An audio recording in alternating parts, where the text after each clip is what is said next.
Hey guys, Strike here, coming at you with another Toy Story custom Woody update video, and today I'm going to be talking to you about the custom voice box I made for my Sheriff Woody doll. And a lot of people have been wondering what the deal with that is. I posted a short video on my channel yesterday of the voice box in question with all the phrases on it, and everyone's been wondering where it came from and how I made it. So I'm going to go over this a little bit in this video. First, this is a Invite by Voice sound module. I'll put a link in the description below to an Amazon link where you can purchase this. It costs about $16-17. All it is you take a USB cable like this one. It comes with it, so you don't have to worry about it.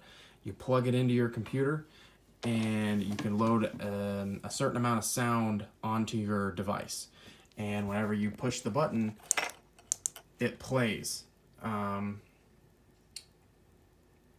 so what I did is I took some modeling clay and made a little casing for it after measuring each of these little parts and seeing how much space I would need. I measured it out of modeling clay, and then I took a lanyard reel that you can get. I got mine at Dollar Tree, so they were fairly cheap. I don't know if I have one handy to show you guys. I do not.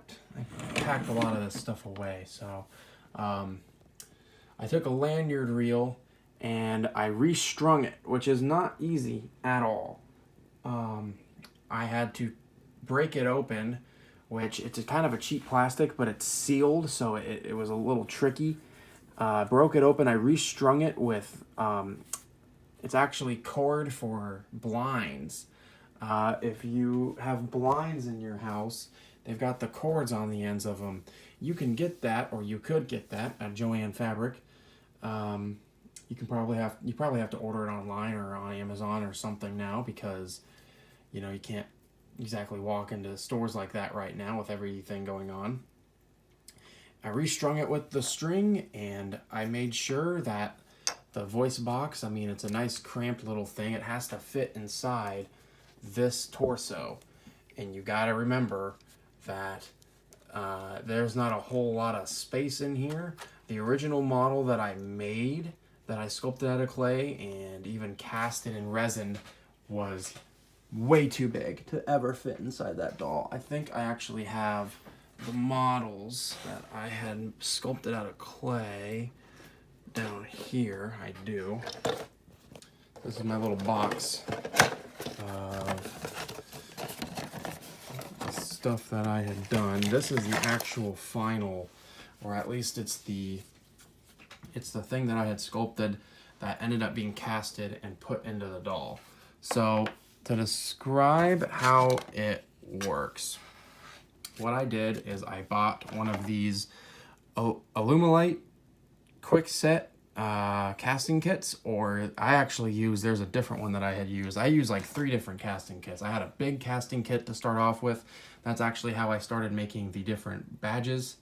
And I used what was left to try to make a voice box, and then I ran out of material and had to buy some more. I had to buy 2 more boxes of this stuff just to get the right size. This is what ended up being sculpted, and I took each of these pieces. This is a broken module that one of the wires broke on me. This was my first one. One of the wires broke and I couldn't use it anymore. So I had to measure the different parts and components that were going to be going inside of this, and I had to cast 2 of them out of resin so that I had enough. And all it is the lanyard reel. When you pull the string, goes over this button and presses it, and it plays the sound. And so when you cast it in resin, this is the first attempt that I made that was way too big. Like, why did I think I needed this much space for this thing? And I want to point out before I go on, I did try to make it as accurate to the Toy Story 4 pull string box as I could.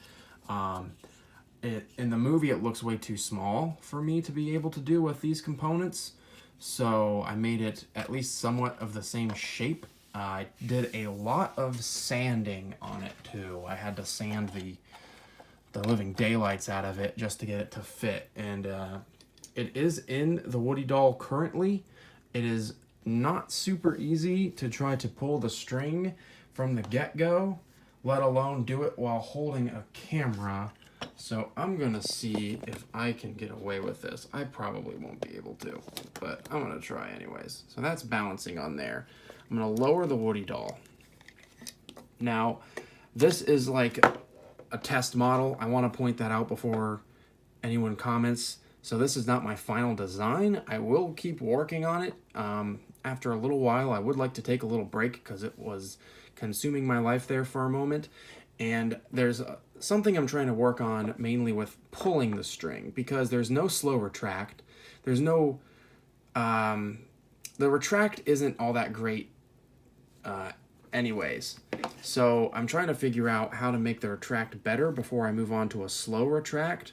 If I don't pull it just right, the string tends to stay out and doesn't go back in. And it's kind of obnoxious sometimes because it doesn't go back in all the way regardless, because there's a knot here that's tucked into this little rivet in the back of his vest. So when I pull it, I have to do it kind of fast and I gotta do it kind of straight. So let me see if this will work on the first attempt.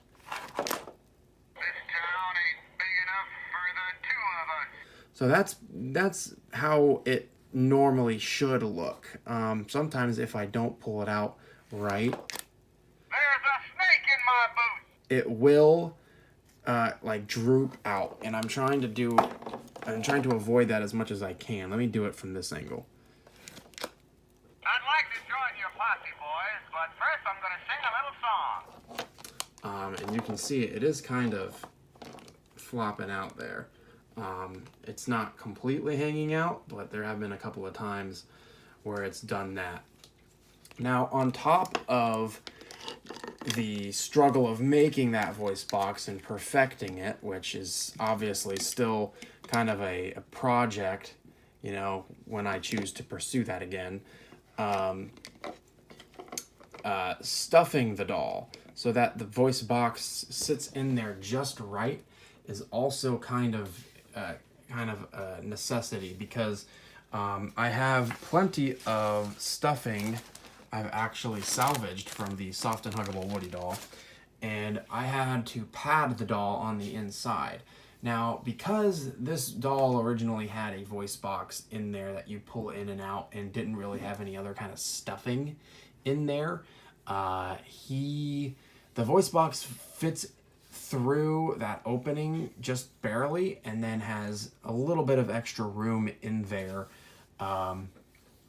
so that, you know, you can have the stuffing. But it does, especially in the back part of it, it kind of limits, I think it actually restricts the string sometimes if it gets in the way, like if it gets in the way of like where the opening is for the string to go into the voice box. I think it kind of is part of the reason why it doesn't always go back in as fast as it should.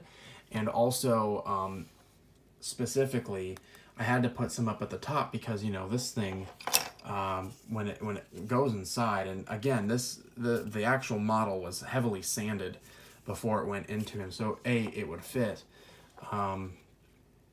and I mean, having two of these, this just raw piece, having two of those together would not fit inside of him. I did have to heavily sand that.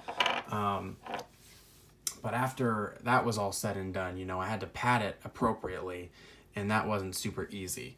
Now, I know people are going to have questions about this voice box. I know people are going to be wondering, are these going to be for sale? Are you going to make more of them? For this specific prototype that I have made, I'm not going to try to reproduce that one necessarily. Maybe I will if I can, you know, figure out the inner mechanics of it and make those better. Maybe I'll just stick with the same voice box, but I've already started designing a second voice box that might be slightly more spacious, not spacious, but like, it might save space on the inside of the doll, as opposed to the, cause I mean, this sound chip, I just dropped everything. This sound chip is pretty big, and I mean, obviously this alone would fit inside the doll, but like, I wanted to make it as crimped as possible, and honestly that might mean learning how to solder and getting some of these components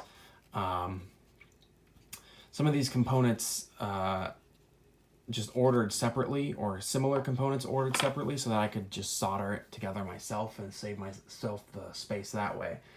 But on top of that, there was another thing that I wanted to talk about, and another reason why I do not plan on selling these or making multiples of these at any time soon, and that's because the way to charge it is basically right here on the end of this chip. And with the way the wires are, most of the wires come out on this end, whereas this part is on that end.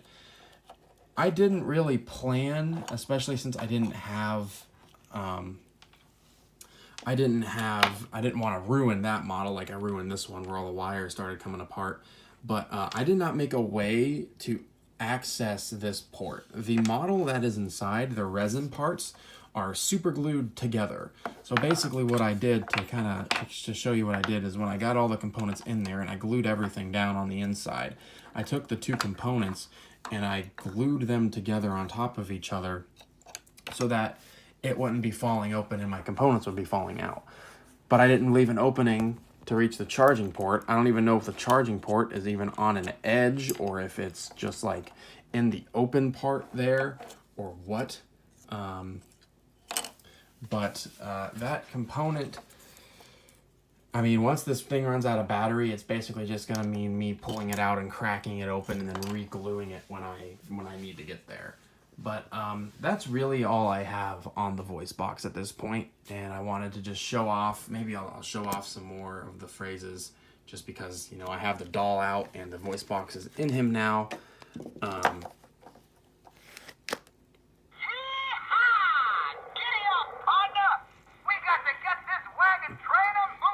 And sometimes if you don't wait for the phrases to finish and you pull the string again and press the button again, nothing happens. And that's what happened in the video I posted yesterday. Reach for the sky.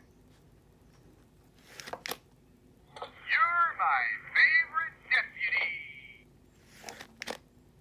Somebody's poisoned the water hole. And then you can tuck the ring right back in there like that. And he goes back on the stand. Which, in case you were wondering, and before anybody asks, this little sheriff badge thing came in that little play set that had like Lenny and the Army Men that was in all the Targets and other stores and stuff. So anyway, that's the update on the Woody doll. I don't really have any other updates as far as my collection goes. Well, I do have updates on my collection, but I don't have any updates on the actual projects I've been working on. Mr. Potato Head is still on ice at the moment. While I figure some stuff out. I did order the Squirrel Props eyes, the toy mode eyes, so that I can eventually work on putting those on as, you know, his eyes. I do want to show a couple things off real quick before I go. I got this cool Toy Story Buzz Lightyear action figure. I used to have this when I was a kid and I wanted one in the packaging, so I ordered that. There's the rest of everybody right now. There is Bullseye. I finally ordered Bullseye after not owning him ever. So this is my first Bullseye in terms of like a full-scale Bullseye toy. And I got him relatively cheap. I know he was kind of pricey when the collection first came back to Target, and I got him for like $45 on eBay. But I was at a Target earlier today. I also picked up the Toy Story 4 Steelbook from Best Buy because they were having a sale and it was only $10, so why not?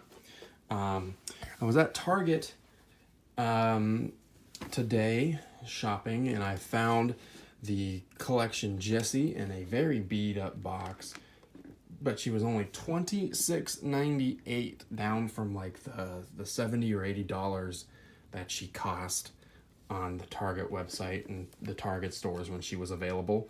So I picked her up, and she looks pretty good, I think, so far. I haven't opened these up yet. And I also got the Aliens. Now, the Aliens were marked $19.98. And I was like, you know what? That's a decent price for the Aliens. Let me pick these up. When I got to the front and I wrung them out, they were only $11.98, which is much, much better. I Never wanted to get these guys because I never liked the price. Even when they first came out back in like 2008 or 2010, whenever it was, I always thought like the $30 price range that they had for them was too much, and I just paid so much less than that, and I'm very happy about it. So I got those guys. Target did have Ducky and Bunny, but I was never a fan of Ducky and Bunny. If I'm going to get any more of the Toy Story collection toys, I might get Bo Peep, I might get Duke Kaboom. I would love to own RC, who is discontinued as of right now, and really I think that's about it. I mean, I have no true desire to own Rex, or maybe I'll get a new Potato Head at some point if I can afford them and find a decent enough deal. But anyway, that's another update on the Woody doll progress. I'll let you guys know more once I do more. And I will see you all in the next video. Later, guys.